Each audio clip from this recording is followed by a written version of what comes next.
নমস্কাৰ এই মুহূৰ্তত লৈ আহিছো এটা গুৰুত্বপূৰ্ণ খবৰ বৰ্তমান ভয়ংকৰ বান পৰিস্থিতি ৰাজ্যত আৰু এই বান পৰিস্থিতিক নিৰ্মূলৰ বাবে এবাৰ তীব্ৰ কটাক্ষ কংগ্ৰেছক মুখ্যমন্ত্ৰী সত্যক কেতিয়াও ঢাকি ৰাখিব নোৱাৰি বুলি উল্লেখ কৰিছে মুখ্যমন্ত্ৰী ডক্টৰ হিমন্ত বিশ্ব শৰ্মাই সবিশেষ লৈ আহিছো এই খবৰত মুখ্যমন্ত্ৰীৰ মন্তব্য অসমত এই পৰ্যন্ত হোৱা ডাঙৰ বানপানীৰ তুলনাত বহু কম ক্ষয়ক্ষতি বহু কম হৈছে বাতৰি কাকতসমূহ মুকলাই চালে সকলো হৈ পৰিব জলজল পটপট 2003ত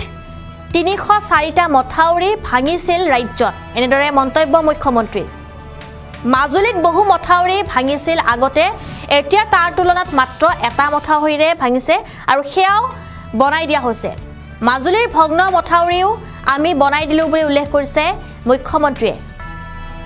আৰু এবাৰ ৰাজ্যত 4টা মথাউৰি ভাঙিছে সেয়াও ভাঙিব নালাগে বুলি উল্লেখ কৰিছে মুখ্যমন্ত্ৰী ডক্টৰ হিমন্ত বিশ্ব শৰ্মাই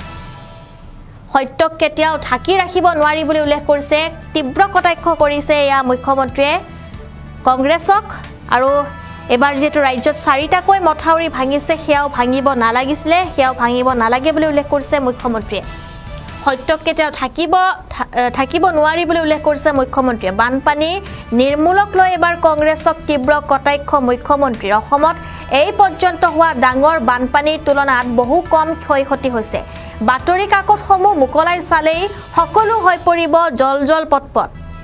ইতিমধ্যে 2003 চনৰ পৰা এই যেটো বানপানী দেখিবলৈ পোৱা গৈছে আৰু 2003ত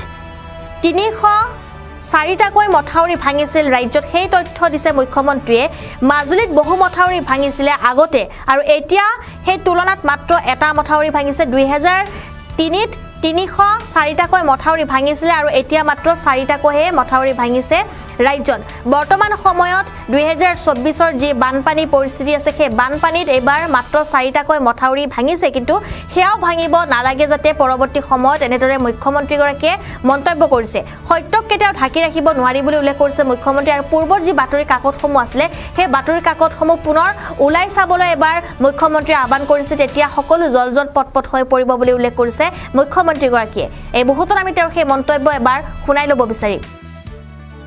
চাৰিৰ পৰা আমি পানী নিৰ্মূলত বিফল বা সফল মই এটোৱে কওঁ যে কংগ্ৰেছৰ দিনত আপোনালোকৰ পেপাৰবিলাক উলিয়াই লওক বানপানীৰ সময়ত আৰু আজি আপোনালোকৰ নিউজ পেপাৰবিলাক উলিয়াই লওক 2004 9 11 যিকেইটা ডাঙৰ বানপানী হৈছিল সেই সময়ৰ বাতৰি কাকতখিনি উলিয়াই লওক আৰু আজিৰ বাতৰি কাকতখিনি উলিয়াই লওক দুখন প্ৰতিদিনে উলিয়াই লওক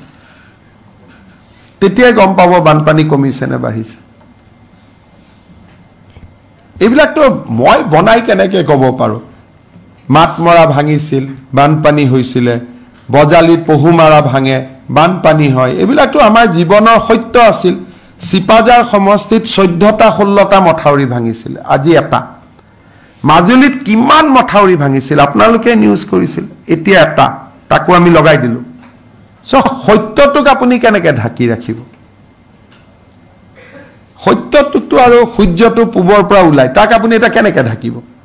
যদি আপোনালোকে মোক কয় যে 4টাতকৈ বেছি মথাউৰি ভাঙিছে তেতিয়া মইতো দায়ী হয় মই কেনেকৈ লুকাই ৰাখিম 2004 304টা মথাউৰি ভাঙিছিল কিন্তু এটাও ভাঙিব নালাগে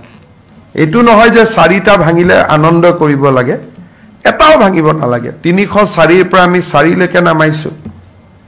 আৰু ভাল কাম কৰি গৈ থাকিম তৃতীয় ৱেভটো আছে আৰু 10টা ভাঙিবও পাৰে মইতো আজিয়ে ক'ব নোৱাৰো আৰু বেছি নাই ভাঙা বুলি ক'লে মানুহে নিজেও ভাঙি দিয়ে শিলচৰ যোৱাবাৰ নিজে ভাঙি দিছে